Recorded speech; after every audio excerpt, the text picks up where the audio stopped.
Hi, my name is Todd Hummer. I teach a freshman computer science course, and I'm going to talk about the challenges that we see today integrating technology into our classrooms.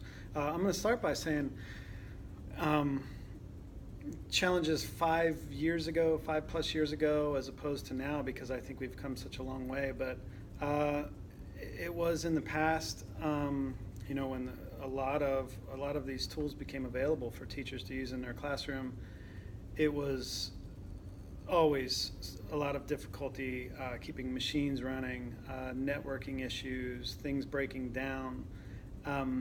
Seemed to be just a lack of solid equipment in those days, where for whatever reason we've come a long way, and I know that other districts have as well, but that's not as big of an issue.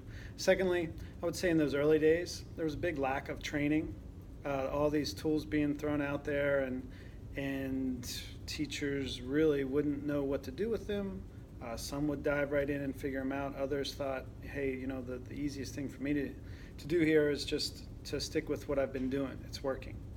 Home access for students was a very large issue in the earlier days, and now we're doing much better with that. A lot of districts even have wireless hotspots that kids can check out in the media center and take home with them to have network that way. So we've come a long way, but still there are a lot of challenges that we're facing.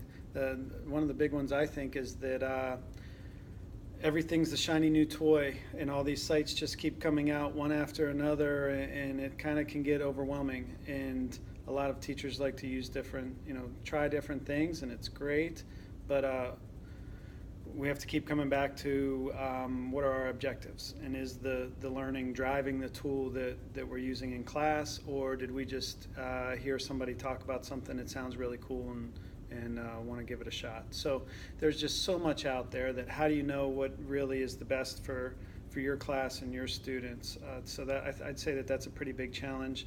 And there's not a whole lot of consistency. Some of these students will go from class to class to class and use 5-10 different sites and tools and logins in each class, and it really can be overwhelming to where, at what point do you kind of just shut down and say, I'm done with this? That's the big point, the whole technology for technology's sake. I think that we're moving past that to where, the learning objectives matter first and foremost, and it's the ability to sift through all of the tools that are out there to find the one that is the best for your classroom. So that's my take. Hopefully that helps. Thanks.